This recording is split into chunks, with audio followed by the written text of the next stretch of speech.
For many of us, the internet is as essential as electricity or running water, a constant in our daily lives. But back in the early days of the web, the landscape was untamed and unfamiliar, and the tools to navigate it were still being built. Amongst those tools was the humble web browser, a gateway that would soon become one of the most pivotal battlegrounds in technology. At the centre of this story is Microsoft's Internet Explorer, a browser that rose to dominance with breathtaking speed, only to collapse just as spectacularly. It wasn't just a piece of software, it was a weapon in the fight for control of the internet itself. And what started as a rush response to Netscape's groundbreaking browser would evolve into a monopolistic juggernaut, commanding over 90% of the market at its peak. But Internet Explorer's reign didn't last. Once celebrated as the future of web browsing, it became a symbol of stagnation and decline. How did something so dominant fall so far? To understand, we have to go back to the beginning. To the moment when the internet became more than a curiosity and the world realised it was the future.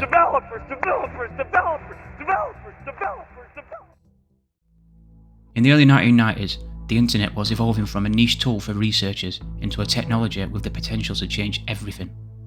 But it wasn't easy to access. You had to rely on complex text-based software to navigate this new digital landscape. That all changed in 1993 with the release of Mosaic, the first graphical web browser. Mosaic brought images and text together in one interface, making the internet accessible to the average user for the first time. Mark Andreessen, one of the creators of Mosaic, quickly realised its potential and teamed up with Silicon Graphics founder Jim Clark to form Netscape Communications. Meanwhile, Microsoft seemed caught off guard. Bill Gates, who had built Microsoft into a powerhouse with its Windows operating system, initially didn't see the web as a direct threat. The company was focused on dominating the desktop software market and saw the internet as a curiosity than a business opportunity. But all of that changed in late 1995 when Gates issued his now famous Internet Tidal Wave memo. The internet is a tidal wave. If it changes the rules, it is an incredible opportunity. Microsoft's first move was to enter the browser market, but there was a problem.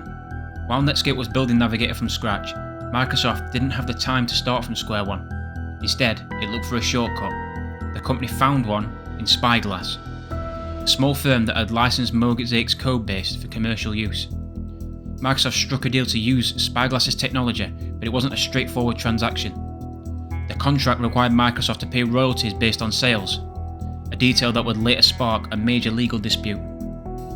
With Mosaic's foundation in hand, Microsoft scrambled to create its own browser, and the result was Internet Explorer 1.0, launched in August 1995 as part of the Windows 95 Plus pack. And to be blunt, Internet Explorer 1 was underwhelming.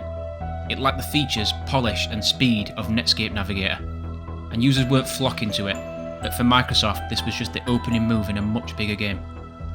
The release of Internet Explorer 2.0 in November 1995 marked a turning point. The new version supported more advanced web technologies, such as connections for online shopping. Microsoft also began including Internet Explorer for free with Windows, ensuring it reached millions of users without them ever having to download it. Microsoft's advantage became clear in the years that followed. As the maker of Windows, Microsoft had unparalleled control over the desktop environment. This gave it a unique ability to distribute its browser in ways Netscape could never match. The battle lines were drawn and the stage was set for one of the most fiercest rivalries in tech history.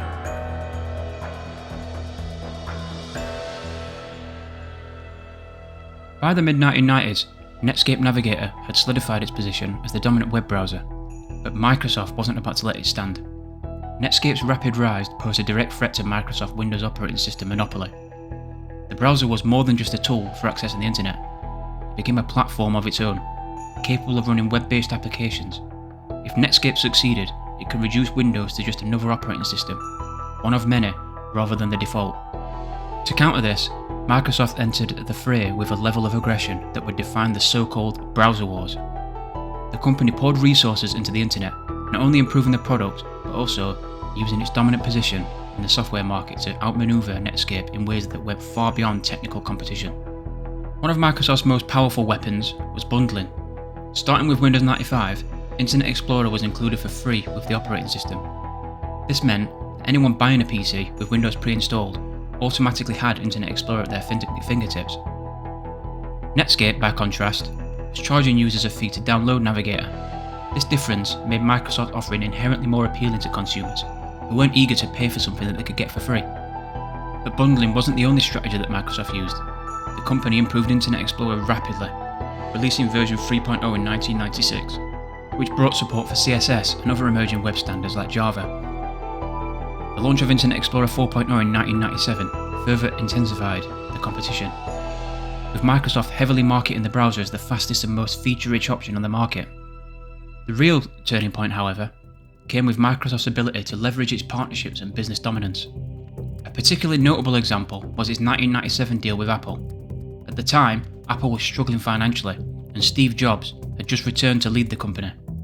Microsoft invested $150 million in Apple, but the more significant part of the agreement was that Apple would make Internet Explorer the default browser on its Mac computers. This move solidified Internet Explorer's position, even on a platform where it was unlikely to succeed naturally.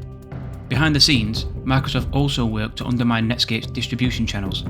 The company negotiated deals with major internet service providers like AOL, CompuServe and Prodigy, ensuring that Internet Explorer became the default browser in their customers. These partnerships made it increasingly difficult for Netscape to maintain its dominance, and by the late 1990s, the tide had turned decisively in Microsoft's favour. Netscape, once a darling of the tech world, saw its market share plummet, and in 1998 the company was acquired by AOL for $4.2 billion, a far cry from its early days of glory. Meanwhile, Internet Explorer's market share continued to climb, reaching over 90% by the early 2000s. Microsoft had won the browser wars, but victory came at a significant cost. Microsoft's tactics during this period were so aggressive that they drew the attention of regulators around the world. The US Department of Justice launched an antitrust investigation into Microsoft's business practices, accusing the company of abusing its monopoly to crush Netscape and stifle competition. And in 2001, Microsoft was found guilty of violating antitrust laws. While the company avoided being broken up, the case was a major blow to its reputation and marked the beginning of a new era of scrutiny for big tech. By the time the dust settled, Internet Explorer was the undisputed king of browsers. It had gone from an afterthought to the default gateway to the web, used by billions of people around the world. But as we'll see, dominance doesn't always guarantee survival.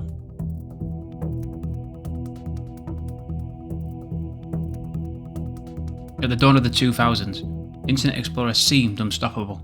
Its market share exceeded 90%, leaving competitors like Netscape in the dust. But beneath the surface, cracks were beginning to show.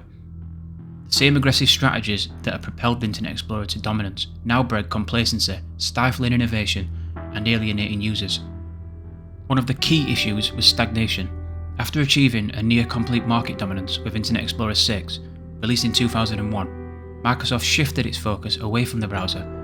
Internet Explorer had become less of a product and more of a utility, a default feature of Windows. Microsoft saw no urgent need to invest in its development.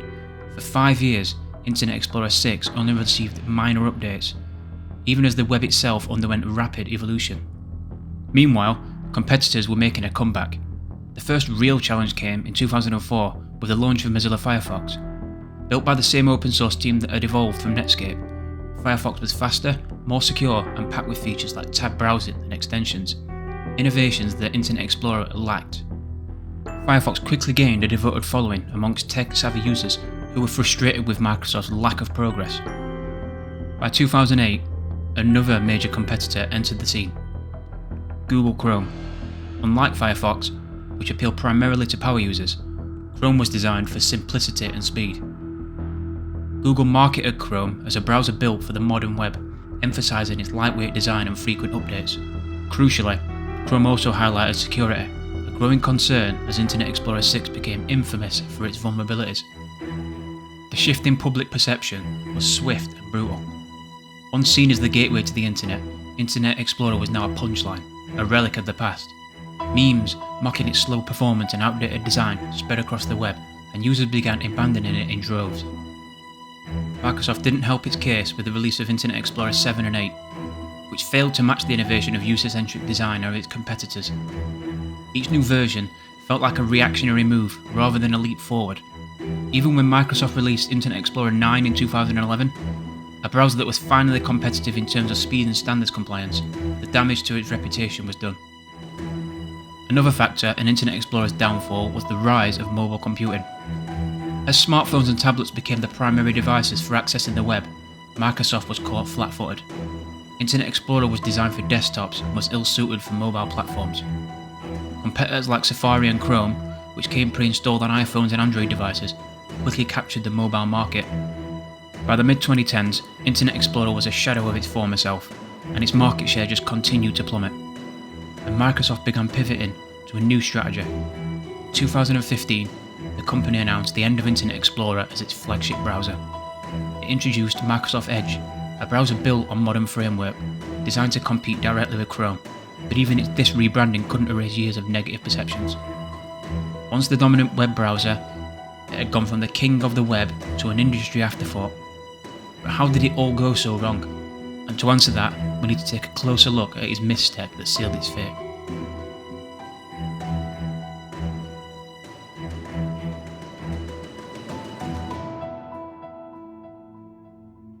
Internet Explorer's downfall wasn't just the result of external pressures or new competitors.